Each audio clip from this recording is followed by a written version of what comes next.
Šiandien LRT portale vienas žinomas žmogus kreipėsi į visuomenę ir pakvietė ją padiskutuoti. Jis uždavė klausimą, ar neatėjo laikas demokratiją ginti nedemokratinėmis priemonėmis.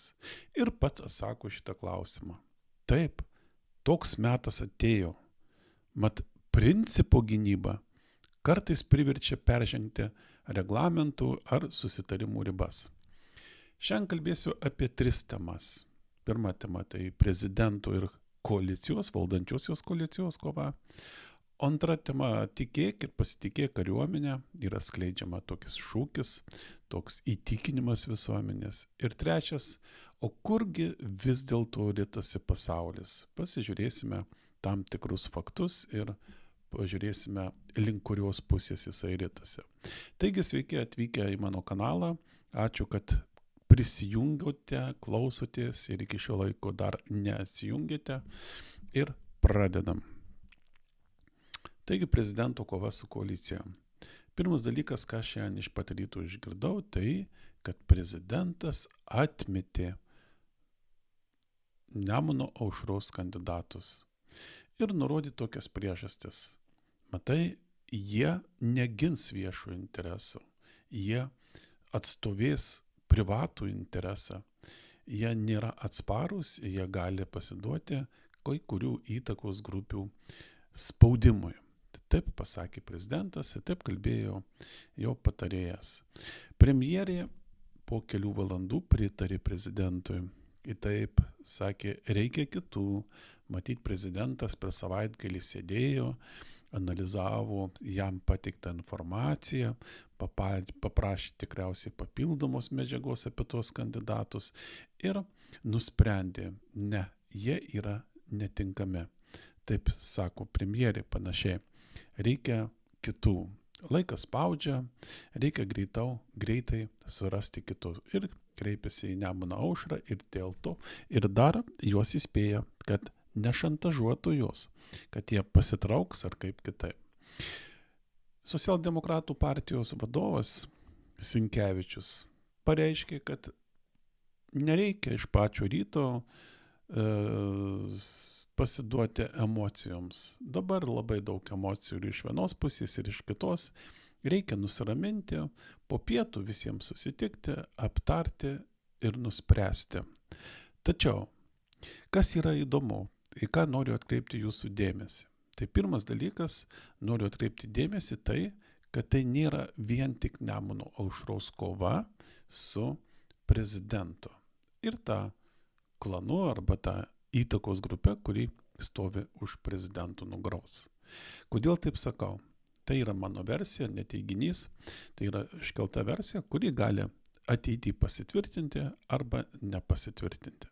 Tai pirmas dalykas tai, kad socialdemokratai skyrė ministeriją, energetikos ministeriją Nemuno aušrai, kada vyksto dėrybos, kada vyko dėl koalicijos dėrybos, kada vyko ministerijų dalinimasis, taip jau gavosi, kad būtent šita ministerija atsidūrė Nemuno aušros rankose. Socialdemokratai yra pagrindiniai koalicijoje ir jie puikiai žinojo, kad Nemuno aušra turi labai griežtas nuostatas dėl energetikos sektoriaus. Nemuno aušra yra pasiruošusi ten daryti didelius pokyčius, keisti ten sukurtą sistemą. Ir apie tai jie viešai kalba. Nemuno aušra taip pat ruošiasi organizuoti auditus, aiškintis, kas gyvena iš tos sistemos, kas naudą gauna toj sistemoje ir vienu žodžiu viską keisti. Tai reiškia tai, kad Nemuno aušra yra didieji priešai tos sistemos, kuri yra ir egzistuoja dabar. Socialdemokratai tą puikiai žinojo prieš jiems atiduodami energetikos ministeriją. Reiškia, jie užprogramavo tą konfliktą. Jie matė, kad tas konfliktas tarp prezidento ir tarp Nemuno aušros tikrai įvyks. Antras dalykas, tai kad premjerė teikė kandidatus prezidentui. Ir tie kandidatai buvo pateikti Nemuno aušros. Tai Jablonskis ir Poderskis, energetikos ministerija buvo pateikimas teisininkas Jablonskis.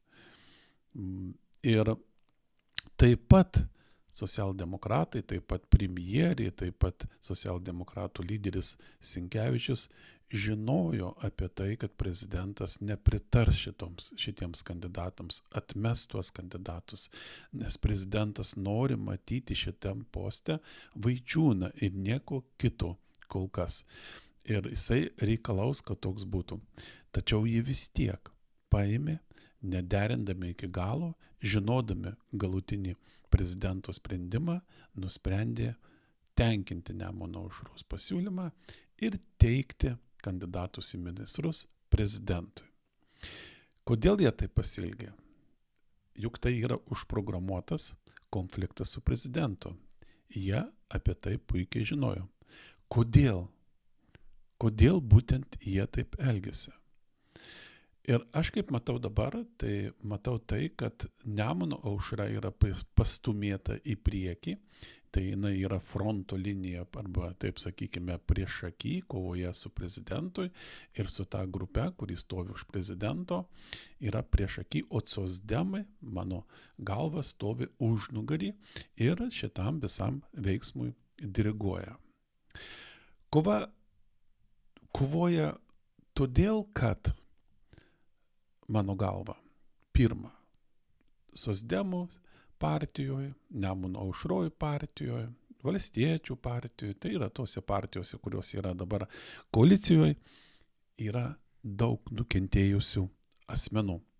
Nuo tos grupės, nuo jos palaikančių politikų, konservatorių, liberalų, žurnalistų, taip vadinamų, kabutėse, visuomenininkų ir taip toliau ir panašiai. Tai galima įvardyti tiesiai. Tai ir Sinkevičius nukentėjo, tai ir Žemaitaitis kentėjo, tai ir Skardžius kentėjo, tai ir buvęs valstiečių partijos lyderis Karbauskis kentėjo ir visi kentėjo dėl šitos ir nuo šitos grupės žmonių. Antra, koalicija nenori atiduoti valdžios, savo valdžios, iškovotos, laimėtos per rinkimus energetikos klanui. Nes partijos laimėjo rinkimus ir nori įgyvendinti savo programą, nori valdyti ir nori įgyvendinti duotus rinkėjams pažadus. Kaip tai gali būti tai, kad politinės partijos per rinkimus kovoja dėl valdžios, dėl rinkėjų balso, siūlo, ten rodo rinkėjams savo programas, aiškina, kaip jos sieks, kaip jos įgyvendins, rinkėjas renkasi, vertina tas programas ir galų gale nubalsuoja. Ir kada nubalsuoja, tai tam tikri politinės partijos gauna pasitikėjimo mandatą ir galės valdyti. Yra sudaroma koalicija ir būtent tos nuostatos, tos programinės nuostatos, kurias žadėjo rinkėjams įgyvendinti, jie įtraukia į savo programą. Tačiau, kai pasirodo, kada jie ateina į valdžią, kada jie pradeda skirstyti ministrus, tai pasirodo tai, kad ne viską jie gali valdyti, nes jau kai kurios, tai yra svarbiausios valstybėje vietos, yra užimtos. Ir nevalia jiems ten kištis. Svarbiausi finansiniai srautai yra jau kontroliuojami ir valdomi. Jūs ten užsiimkit kitais reikalais, kultūra, socialiniais ir dar kažkokiais tai, o čia nekiškite nosies. Be abejo, kad valdančioji koalicija, kuri yra dabar valdžioje, nenori, kad tai būtų, nenori, kad už ją valdytų kiti. Ir trečias dalykas, energetikos tas klanas yra glaudžiai susijęs su konservatorių partija. Daugelis yra iš ten kilę, daugelis su tais yra susiję, praktiškai ta politinė partija, konservatorių partija, šito klaną aptarnauja ir sudaro jam palankes sąlygas veikti ir vystytis toliau. O konservatorių partija yra didžiausias politinis konkurentas, kaip socdemų, taip valstiečių, taip ir Nemuno aušros. Ar mums ši kova yra naudinga? Mums, aš noriu pasakyti, piliečiams, visuomenininkams, rinkėjams, ar šita kova naudinga? Iš vienos pusės tai aišku, kad ne. Nes šalyje chaosas. O kada šalyje chaosas, rimti sprendimai nėra priimami, rimtos programos nėra įgyvendinimus. Vien tik žala ir jokios naudos.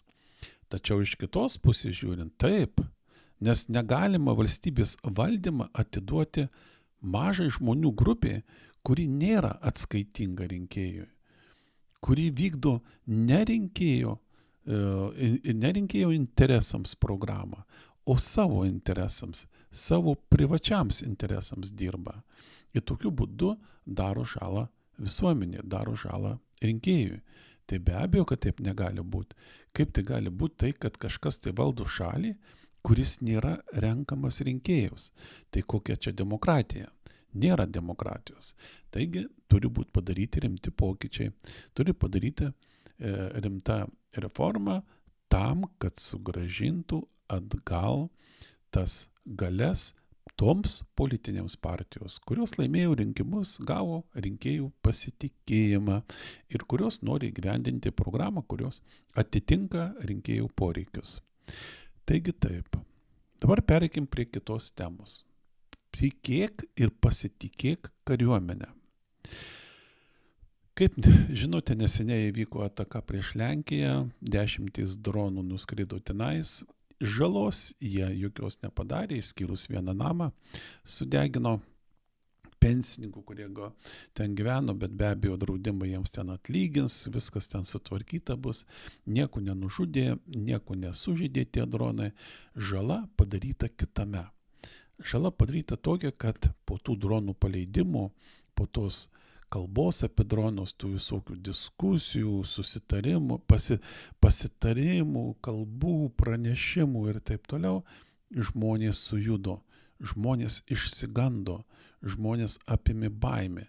Ar jau laikas išvažiuoti iš Lenkijos, iš Lietuvos, ar laikas, pavyzdžiui, tenais parduoti savo nekilnojamą turtą ir išvykti ir ten įsigyti, kur gyventi ir taip toliau. Ką daryti, ar bus karas, jeigu bus kada karas, kaip apsaugoti savo vaikų ir daug kitų klausimų. Visuomenė, kitas dalykas yra įkaltas abejonės ir nepasitikėjimas savo sąjungininkais, kurias mes matom, kaip jie veikia ir be abejo Rusijos informacinis karas prideda čia labai daug. Nepasitikėkit, abejokit, niekas jums nieko nepadės ir taip toliau. Štai koks pasiektas rezultatas, štai kokia padaryta žala. Ir aš skaitau socialiniuose tinkluose, pradėjo sklisti informacija ir gana aktyviai sklinda. Ir jinai rimta, ir taip turi būti, aš nieko prieš tai aš neturiu ir kaip tik sakau, kad tai yra normalu. Tai reiškia kvietimas visuomenė tikėti ir pasitikėti kariuomenę, nes kariuomenė apgins. Ir be abejo aš tikiu kariuomenę, be abejo aš tikiu karininkais, ypatingai vidurinės grandies karininkais, kariais ir aš tikiu, kad jie yra pasiruošę mirti už mus, mirti už savo valstybę. Tačiau čia yra viena problema, čia yra klaida būtent šitam teiginį. Tikėk ir pasitikėk kariuomenė, ji tave apgins. O klaida kame yra? Klaida yra tame, kad kariuomenė, kokia ji nebebūtų stipri, Lietuvoje jinai nepriima sprendimų. Sprendimus priima kamas. O tai yra, sprendimus priima politikai. Ir jie sprendžia, ką pirkti ir kokią strategiją pasirinkti, ir kokius projektus įgyvendinti.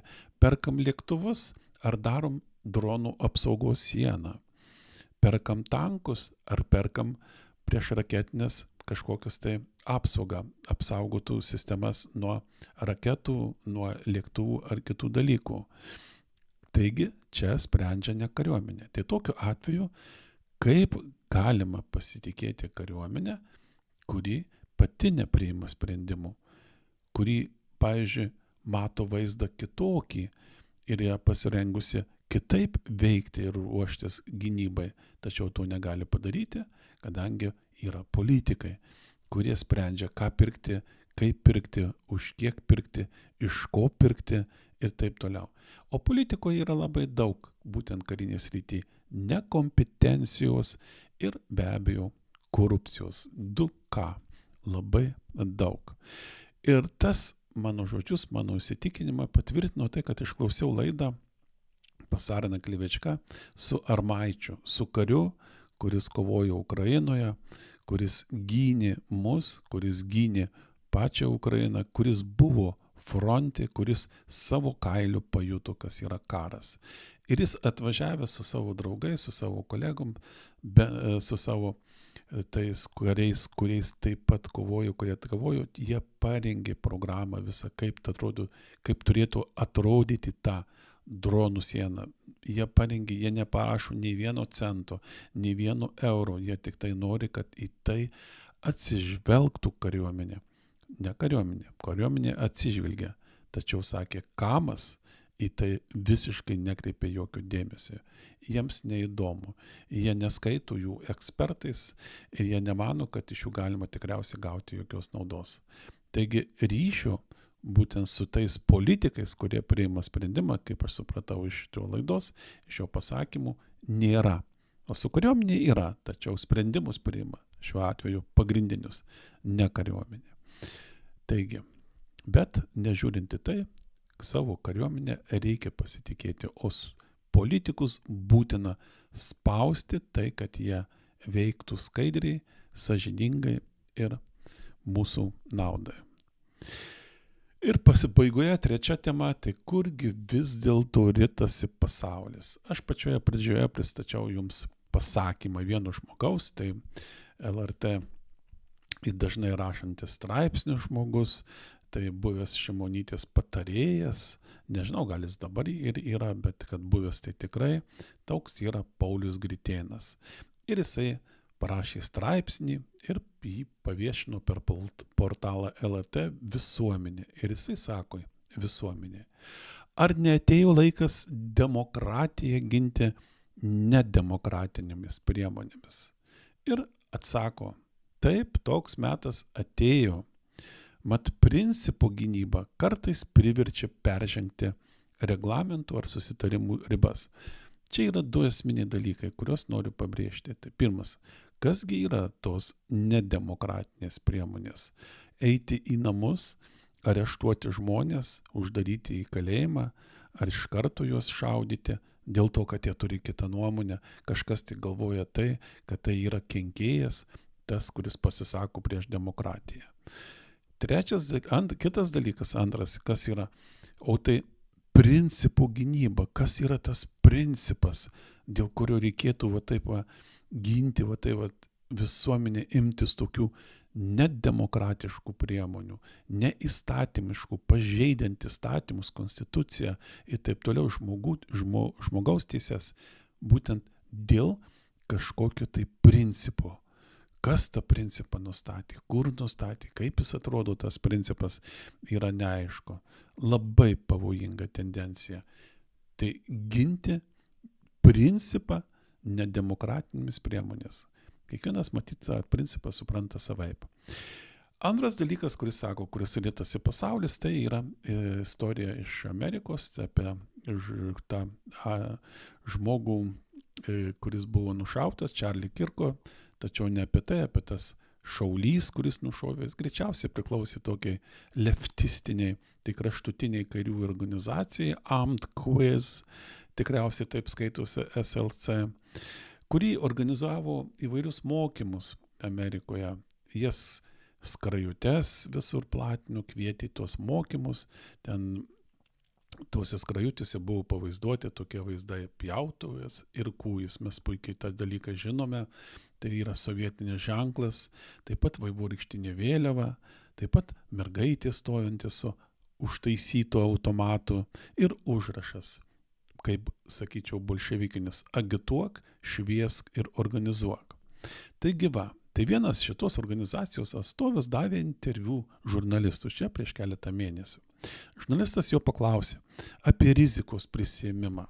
Juk jūs mokote, šviečiate, agituojate veikti žmonės prieš kitus, kurie galvoja kitaip, kurie nusistatė kitaip, imtis aktyvių veiksmų. Taigi kokia rizika, kaip jūs ją suvaldysit? Ir jisai atsakė labai paprastai. Mūsų įsipareigojimas kažkam, kas yra daug didesnis už mus pačius, žmonių kovai su rasizmu, transfobija ir kapitalizmu, mums reiškia daug daugiau nei bet kokia rizika. Taigi įsipareigojimas kažkam, kaip ir tas principas, kurį reikia ginti nedemokratinėmis priemonėmis. O čia įsipareigojimas kažkam, dėl kurio galima, kuris yra daug didesnis už mus, galima rizikuoti, paguldyti žmonės, šaudyti ir taip toliau ir panašiai. Ta pati idėja, tos pačios mintys, tik tai skirtingose pasaulio šalyse. Nagi, mes visi, kurie domėjosi istoriją, žinome, kas yra bolševikai.